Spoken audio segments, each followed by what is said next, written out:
everyone, and welcome back to the Pulse here with the PeakBot team, Ben and I, as well as the new host of the show and partner of PeakBot, Mark Phillips, principal of Harvested Financial. Mark, love that you got a hat on with me today. The audience here knows that I almost always have a hat on, and it's almost always this hat. That's a Harvested Financial hat, isn't it? That is. Well, I clearly owe you some swag at this point. Yeah. We need to get you in this gear. We owe you swag too. We owe you some PeakBot swag. There's exchanges that need to happen here for sure. I need that hat specifically though. I got a couple left. It's got the vents in the back. I mean, I should have actually worn this for the Lowe's edition that we were doing because this is my standard home improvement hat. Yeah, you know what? You do look pretty handy right now. I have to say, the stock that we'll talk about today, stocks in real life, maybe that hat isn't the perfect fit for the outfit, but we'll get into it. So, Ben, how you feeling this morning? I'm feeling pretty crappy. Honestly. Yeah, it sounds it. Yeah, can you tell in my voice? Can you hear that? I know my voice is pretty nasally to start with, but it might be extra nasally today. Yeah, it's okay. Look, you're coming off of it, right? You're on the better side of this. I'm on the come up. Yeah. Okay. Yeah, but don't make fun of me if my voice cracks 2 or 3 times during the show. Well, yeah. Normally, without sickness, we'd expect 1 to 2 voice cracks. So we do have it elevated here today. Excellent. Got a great show for everybody here this morning. Got a number of things to discuss. We will be taking a look at the PeakBot picks. Very quickly, we can run through that just from last week to see who won. Of course, we're going to be doing stocks in real life. The stock teaser that we're going to be discussing today, ticker Lululemon, and our experiences with that stock or lack thereof. We'll get into that.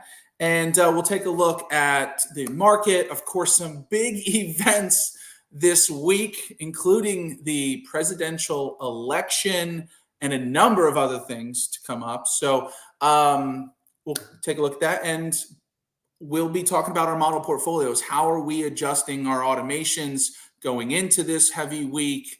Are we peeling things back? Are we staying strong?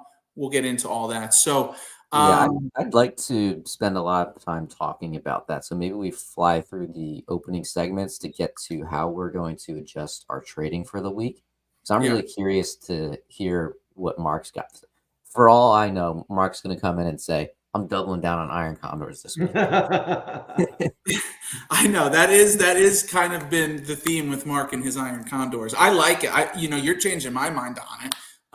So yeah, let's fly through the picks then, and then we can get into everything else. Ben, how's that sound? Sounds good.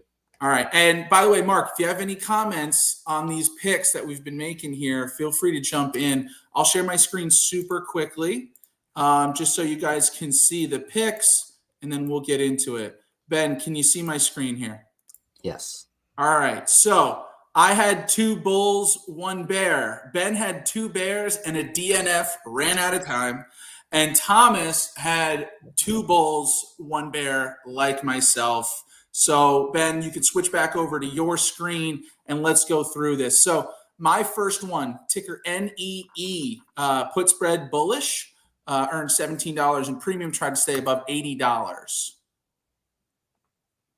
Ooh. No good. Not quite.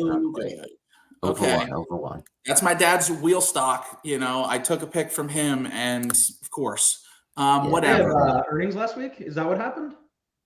Why did they have earnings last week? Truthfully, I don't think so. It would have highlighted red in my account. If I missed that, there would be an E on TradingView too.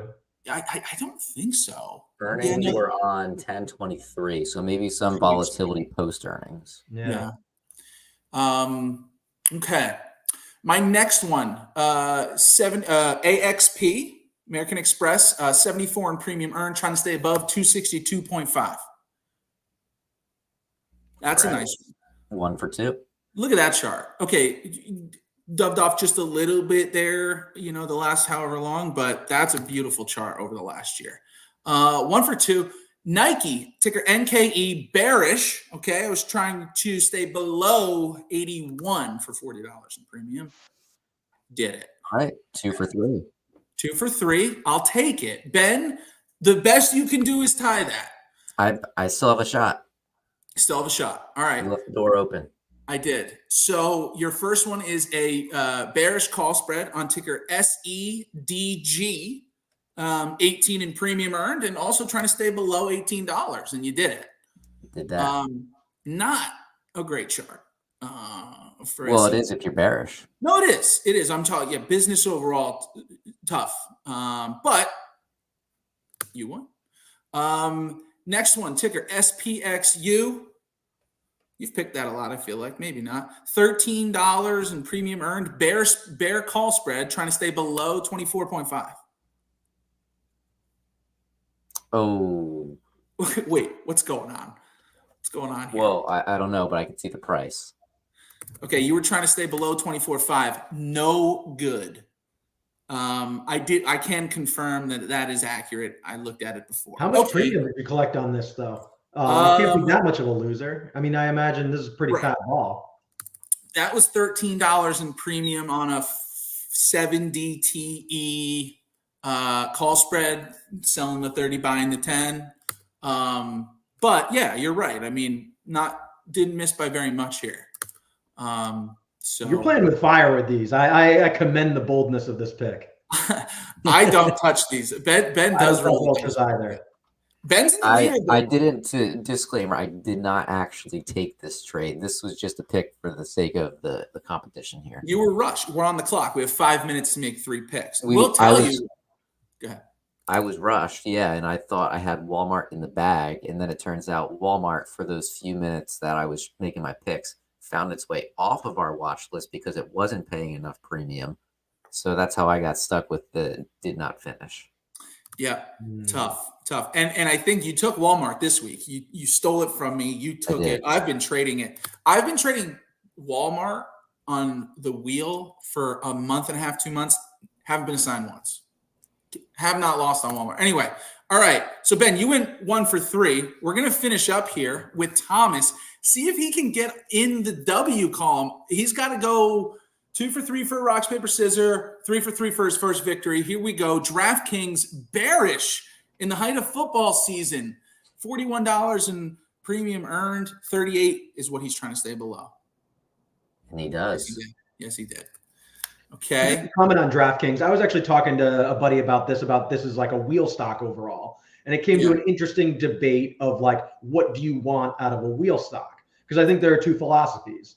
There's the Dillon Walmart philosophy that I'll call it, that you want that steady growth. Don't even touch me on the assignment. I'm just capturing my premium. It's a great way. That's a great way to like earn returns in the market. Alternatively, you have the philosophy that wants to look at a DraftKings because they want to get assigned. They want to sell that put, carry the equity, make some money, and sell it out.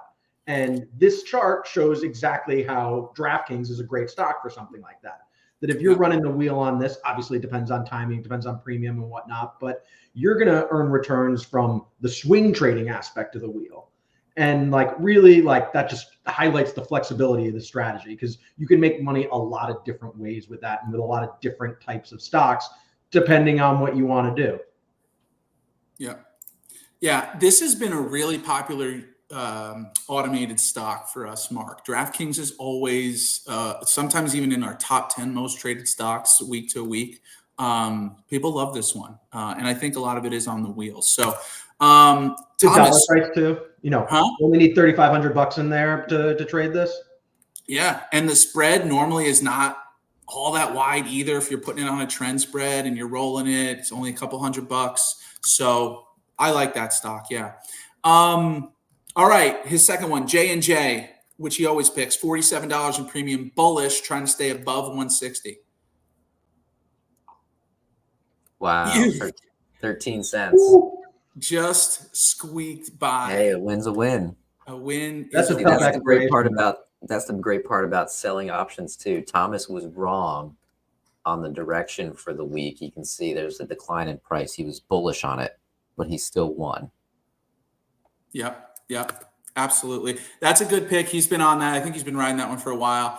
And the last one was Airbnb, $52 in premium earned bullish, trying to stay above 131. And he did it. Thomas He goes does it. 3 for 3. 3 for 3. Wait a Funny second. enough, we have Yeah, what?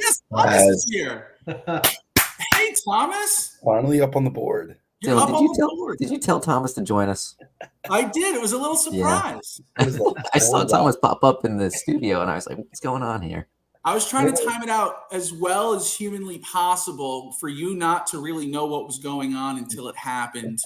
I went and looked at the picks this morning, and I knew Thomas got his first victory. Thomas, how you feeling, man? It's great. What I lose like 4 or 5 like rocks, paper, scissors to you guys to just put me like 0 for 4. No, what is this? I'm 1 for 4 now. Yeah. So I lost 4 rocks, paper, scissors. Or 3. Yeah. Actually, you're 1 for 5. Wow. But that's okay. Yeah, Tom, we just wanted to bring Thomas in for his first W. Just give him a little round of applause, a little pat on the back. Here it is live. Take your victory lap. Yeah, I know. Yeah, take your victory lap here. Week 6 was your first victory, 3 for 3. And that was on Ben with 1 leg and, me without Walmart. So maybe there's an asterisk there, but we'll give it to you. Congratulations. This is like the abbreviated COVID season. This is the NBA playing in the bubble championship. Yeah, right this is here. a bubble championship for the Lakers. But anyway, so Thomas, I just wanted to say thank you for joining us. No problem. We'll let you get back to the customer service line. And if you had any parting words, please feel free. There's gonna be more wins. There's going to be more wins, John Thomas.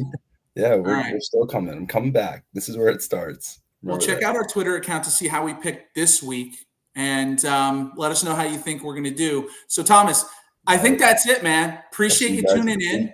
See you And later. if you want to see more out of Thomas, come in Friday, 11:55 a.m. I know I interrupted you. Did you say see you at the peak? I said I'll see you at the peak. See you later. See you at the peak, Thomas.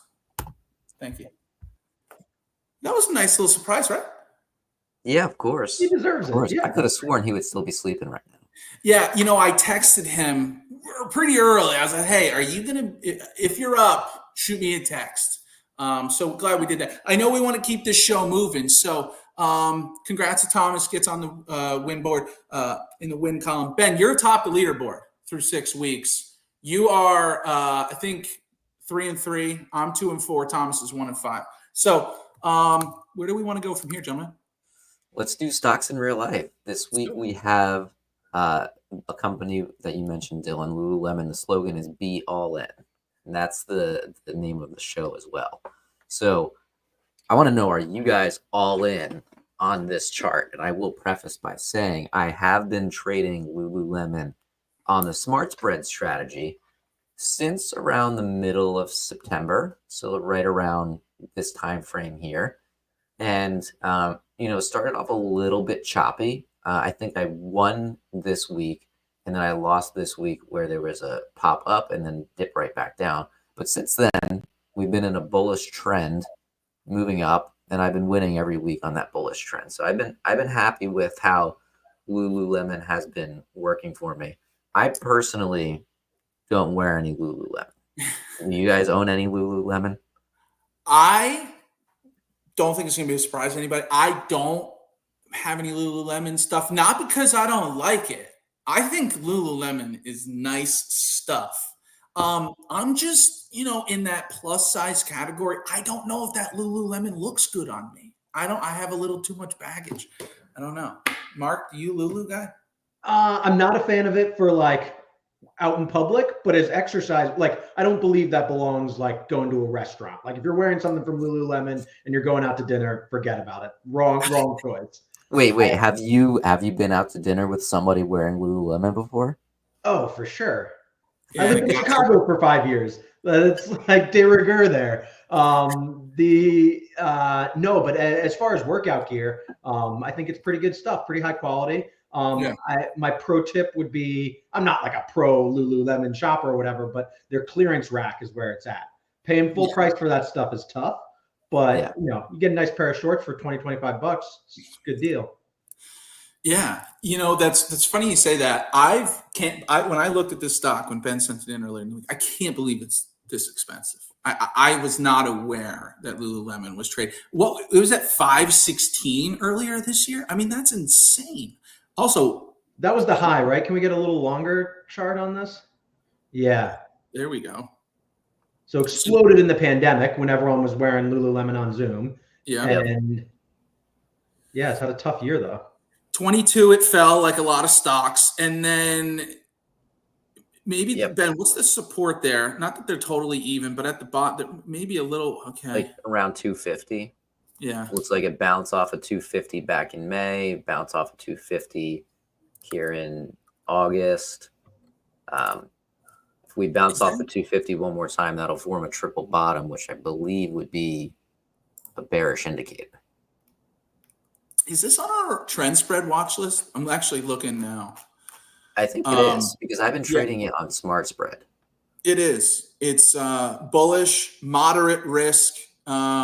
This widespread $17.50 spread right now. And again, this will update when the market opens. Our watch list will update. But right now, as of Friday's data, the strike bull put spread would be 310. That's where it would set up for this week. But it's been on a nice run here. Is there a resistance up there a little bit? It hasn't really been tried other than maybe once, but this is over the last month. I mean, it looks like there could be, like there was a gap down here, but that gap was filled pretty quick. It looks like there could be resistance around 320, which we hit that on Friday, but we can see pre-market we're bouncing back down just a little bit. So yeah, I would say there's probably small resistance level there, maybe all the way up till 330. I'd be curious once Lululemon got back up to around $400 to see how this gap would potentially be filled. But I don't know if I'll be sticking around Lulu for that long. But I have been trading it, like I said, since like the middle-ish of September. Took a beating on this week right here, but then have been pretty smooth sailing going forward from there. So I was just pulling up some at the money vol numbers. It looks like it's like a 42 vol stock. So you're collecting some decent premium on this. It's double buy, a little more. Yeah, there was $300, $299 on that setup from the data from Friday. Again, that'll update this morning, but $300 in premium for the 1750 set aside. You're looking at a 17% return on cash if you're putting this on like our trend spread bot, which is really, I mean, this is a tough wheel stock. It is a tough wheel stock. I know a couple people that are wheeling it though. But you do have to have a lot of cash in your account in case you get assigned. I do like trading Lulu, and I like trading a lot of other tickers like Coinbase, for example. Anything that has like a wide spread, because it's going to pay out more premium. That's not always true, but at least the tickers that I've been looking at, they're paying out more premium. They're a bit wider of a spread, but it lets me allocate more of my portfolio a lot faster in terms of how many contracts do I need to trade, and how can I manage my position. I like the wide spreads too, because if it does, if there does become an opportunity to manage my position manually, I've got a lot of flexibility with that wider spread. Not that I'm trying to do that too often, but if a position starts going sideways, then I might look to roll that spread, or I might look to potentially buy another. Well, in this case, I'd be selling a put spread, so I might be looking to buy a call or something against it and give up some of my premium for some potential upside. Or if it's going sideways, I'd look to buy another put to potentially capture some more downside there. But I like those wider spreads when I'm trading either trend spread or smart spread or cash flow. If you have the cash in your account to do it, defining your loss, rolling the dice a little bit, getting some really nice premium. That's a really nice stock since August. Well, to be clear, you're talking about spreads in terms of like the difference between the legs here, because the actual spread widths of the market, it's not the Qs, but the spreads between the bid and ask are actually pretty reasonable in this stock for a $300 name. Like it's top 1% of liquidity in the market, call it. You know, are there other clothing brands? I guess like this is more of a lifestyle brand, I would say now. Are there other companies similar to Lulu that are trading this high? Like I was trying to think of others, that would even be in that category. Funny, I went to TJ Maxx, not because it's the same, it's quite the opposite of Lululemon, but more my speed. In a stock I used to trade a lot. Crocs, okay. I Crocs, love this stock. you I do? would think Nike might fit in this group too, right? We were talking about Nike a little bit earlier. I mean, they have as much the lifestyle vibe. They've been bearish. Yeah. It's the same chart as Lululemon the past year, really. I have Nike right now on my trend spread bot bearish, winning the last few weeks. Gap. Well, that's cheap though. That is cheap. Look at But that's the beauty of TJX. using like a trend spread or even just options in general, right? Like these are hard stocks to evaluate from like a pure investment thesis, equity long, but like to trade the swings and the direction and capture some of that volatility. I mean, it's a perfect stock to use on a trend type strategy. Yep. Yeah, these are interesting. These are I've never traded a Lulu before, but I'm definitely keeping my eye on it right now. So excellent. Anything else to wrap up stocks in real life here, gentlemen? I think I'm all set there. I'm all set. I think we can move on to just briefly mentioning once again the partnership that we have between PeakBot and Harvested Financial. Because my voice is not doing well this morning, Mark, I'll hand it to you to just give a brief overview of, again, how we've partnered and, if people want to get started, what they could do.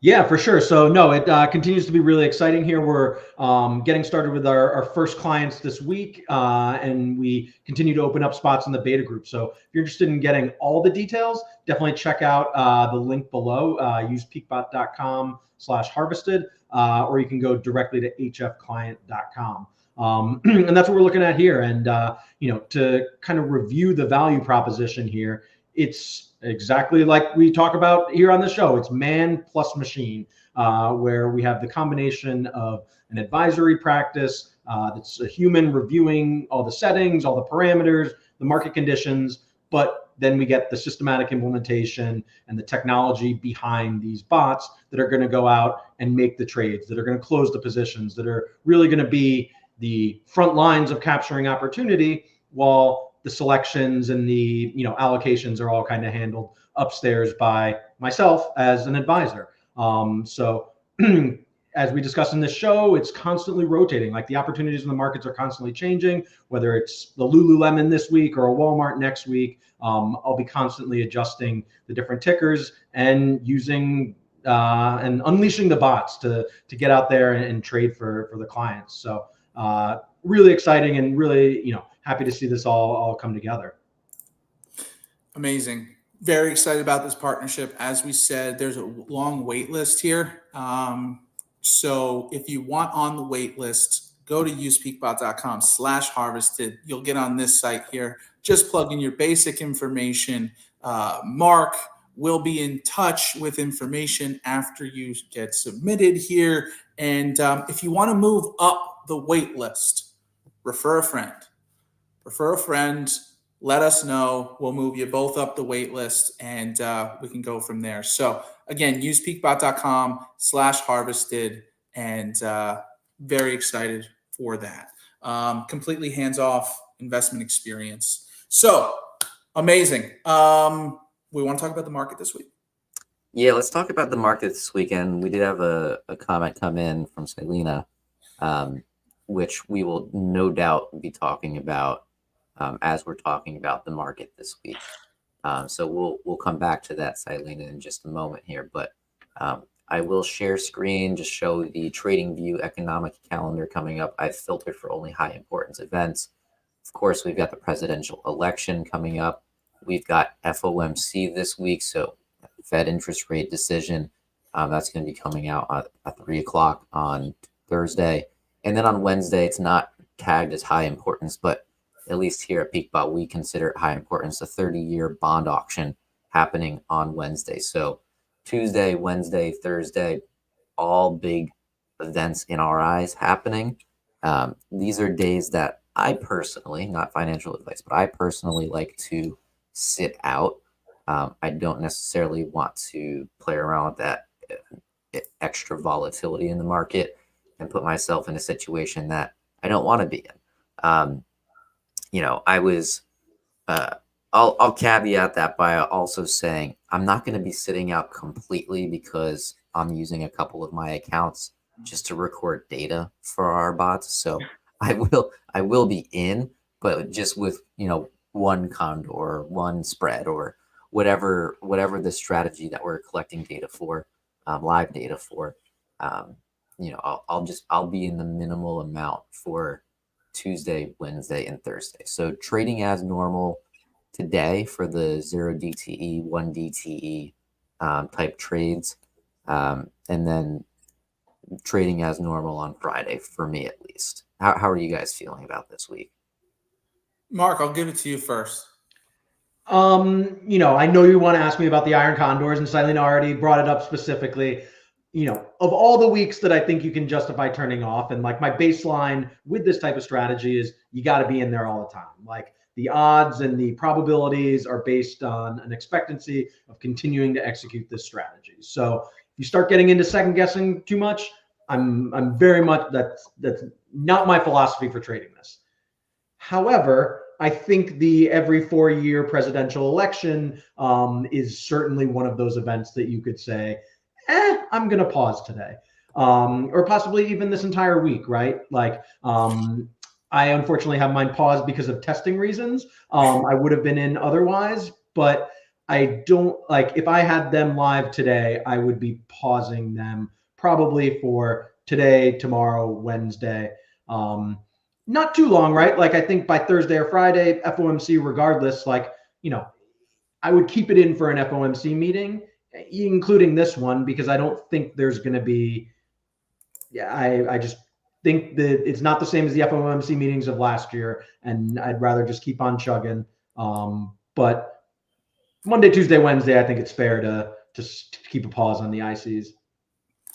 Yeah, I don't know how to feel. So when I don't know how to feel about what the market's going to do, I do tend to pull back a little bit.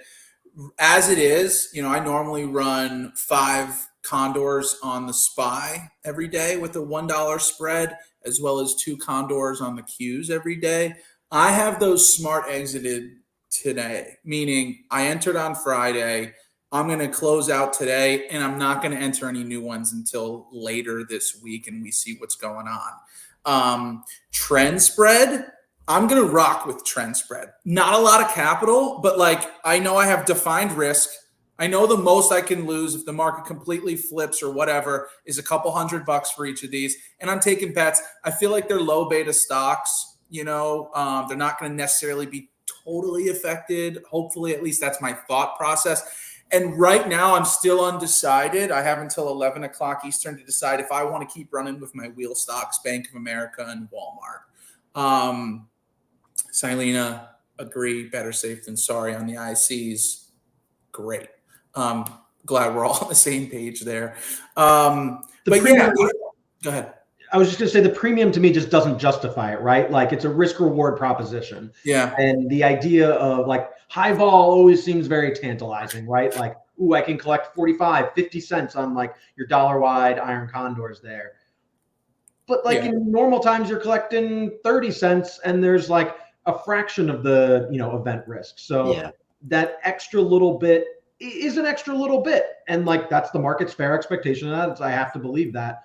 But in the grand scheme of that strategy, it's not that much. I'd rather keep it grinding all the other times when I'm much more certain. Yeah, I think that philosophy kind of that aligns with how we typically talk about our trading styles as option sellers, right? There's really no upside, very little upside for option sellers to trade through expected volatility, i.e. earnings, right? And that's why Dillon and I are always sitting out on earnings. There's just, if the ticker goes in our direction, if the price goes in our direction, cool, we collect a little bit extra premium, but at what cost, right? Like the ticker, the price, stock price could have easily gone the opposite direction if a bad earnings report had been had. And there's not enough benefit for us as option sellers to want to and be able to justify taking on that additional risk. So I think, Mark, that was well said. And I think that permeates through our own philosophies for myself and Dillon as we are option sellers here. One of the interview questions I used to ask when we were hiring traders was, now this is going to very much date me, but like, would you rather play Michael Jordan in a game of one-on-one? Would you rather play one game or best of three? And you'd rather play one game because you're hoping for the fluke. Like if you play best of three, like Jordan's going to crush you every single time. He's Jordan. He'll probably beat you in one-on-one in one game, but like the idea of like when you're selling volatility, when you're selling that asset, you want the repeated games. You want like 30 examples of this that sometimes you're going to win, sometimes you're going to lose.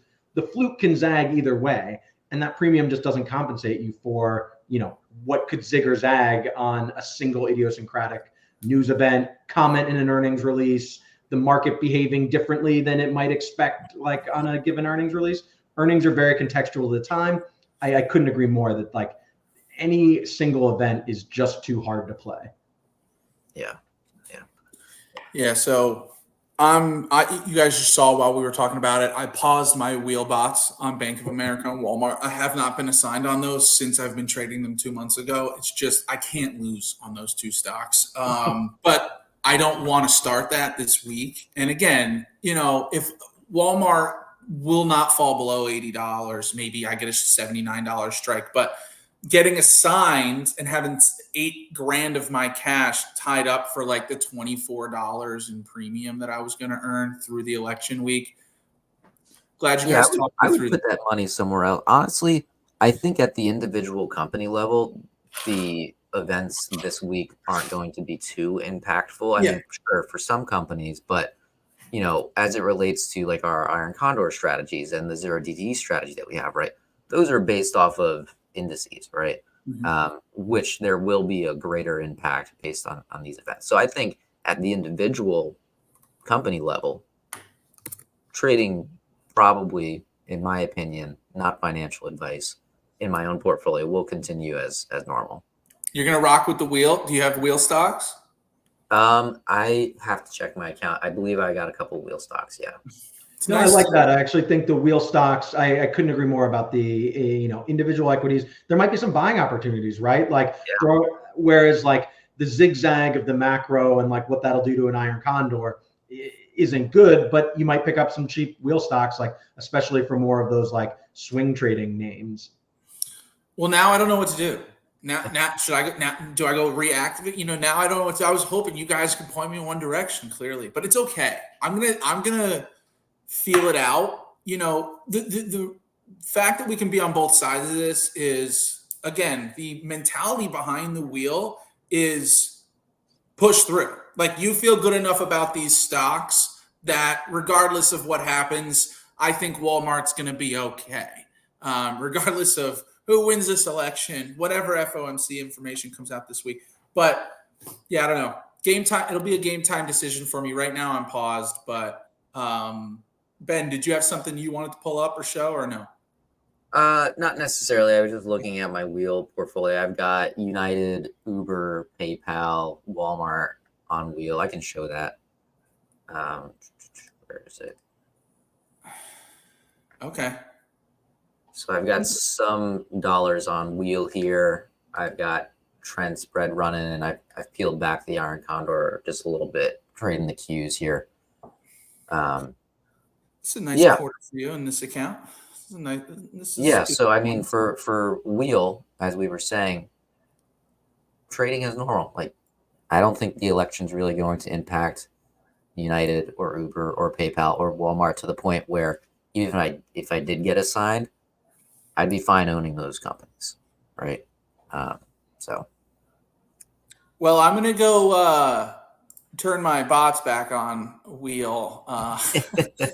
So look, it's all about your comfort level, right? You got to feel good about it at the end of the day. So look, it's going to be an interesting week regardless. I'm excited to kind of just peel back a little bit, see how things go. Maybe toward the back half of the week, start my iron condors up again. I'm just going to be conservative here. I have too much of a good thing going. I've been hot the last quarter. I've dug out of a nice little hole I dug myself into with a really heavy trend spread portfolio. We're well more balanced now, which maybe is something we can discuss if we want, kind of like your cash breakdown. For me, I'm holding 70% of my cash going into this week today, at least right now. That may change. Again, undecided on wheel. That's not bad. I mean, Mark did mention there could be some buying opportunities in this week, and it doesn't have to all be automated either. Like, you don't have to, if you've got a portfolio set up, an automated portfolio set up, and you've got cash on the side, you can trade it manually. You don't have to trade everything in your bots. Yeah, get in or there. You can hire Mark, and Mark will do it for you. Yeah, use peakbot.com/harvest it. All right, gentlemen. I else? don't usually advocate keeping that much cash in a portfolio, right? Like, there are opportunities out there, but for 1 week out of 52, like, it's not crazy. Like, like the amount that you miss on, so to speak, like the opportunity cost, I don't think is that high of cash this week. Yep. Yeah. Well, those are all of our agenda topics that we had mentioned, but I'm curious to know, just because we're still getting to know Mark in all aspects. Mark, what's your opinion on high interest yielding checking accounts? Because this relates to Dillon having a lot of cash set aside. Usually cash set aside is to be used on something else. Otherwise, it's just going to sit and rot in a checking or a savings account. But there are options for high interest savings or checking accounts now. What's your opinion on those? It's been like 15 years that people had to like start thinking about like what to do with like actual like interest on cash. And I think I'm a fan of them. And like a lot of different brokerages will offer cash sweeps that'll get you decent yields. Like, if your cash is sitting in, I'll pick on Chase, like they pay nothing in terms of interest on your checking account. Like, if it's just sitting there, like there really are real opportunities. And like, it's been an interesting conversation with clients this year, even because when you had T-bills up over 5%, it's like a hard value proposition to be like, well, on average, the market does 8 to 10% with, a 20% standard deviation, or you could get guaranteed 5%, right? Like, in this environment, you really have to think about what the value of that cash is, because it truly does have a value. And like, you're losing 5% purchasing power if that's just sitting in per annum, if that's just sitting, not doing anything. So there are good reasons to hold cash, but cash gets paid a premium. So make sure if you're holding it, you're getting paid. Yep. Yeah, I need to hop into the 21st century on that a bit more. Like my cash, I think I'm in Bank of America. One of my favorite wheel stocks, I don't think it's paying me. Pardon my You're language. probably getting like a fraction of a penny. Yeah, I see a penny every year. That's why bank keeps going up. They're making 5% on your money, and you're just sitting there. Yeah, they're investing it with an algorithm. Go figure. Yeah, full circle. It's a dog eat dog world out there. So yeah, just make sure you're smart about your cash and your investments, and introduce some automation or a registered investment advisor. Either way, you're covered here. Well, gentlemen, I thought that was a great episode. To everybody staying, keeping the lights on this week with their investment portfolios, best of luck to you. Proceed with caution, not financial advice. And we will be back. I'm sure we'll have a lot to talk about next Monday. I don't think you have to disclaim proceed with caution. That's okay to say without a disclaimer. Yeah, it's true. I'm just so used to saying We will disclaim everything. Yeah, we're big disclaimers. So yeah, there will be a lot to talk about Monday. We will be live again on Friday here on the Tradier Hub and our socials, Twitter and YouTube. Check in. Thomas again got a W this week. PeakBot picks. We'll see how we're doing this week. Check our socials to see those. And for one last time here, if you are interested in a professional, aka Mark, managing your account, utilizing PeakBot's automated software to execute trades, as well as his manual professional oversight of these trades, go to usepeakbot.com/harvested. And we'll just give a quick shout out to Silena, who's been holding it down in the chat for the last few shows.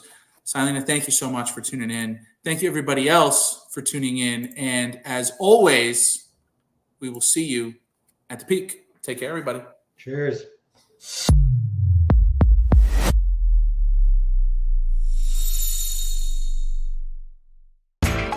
You know how the financial world goes. Here comes the buzzkill. Please make sure to take some time to read this boring disclaimer. We will owe you one.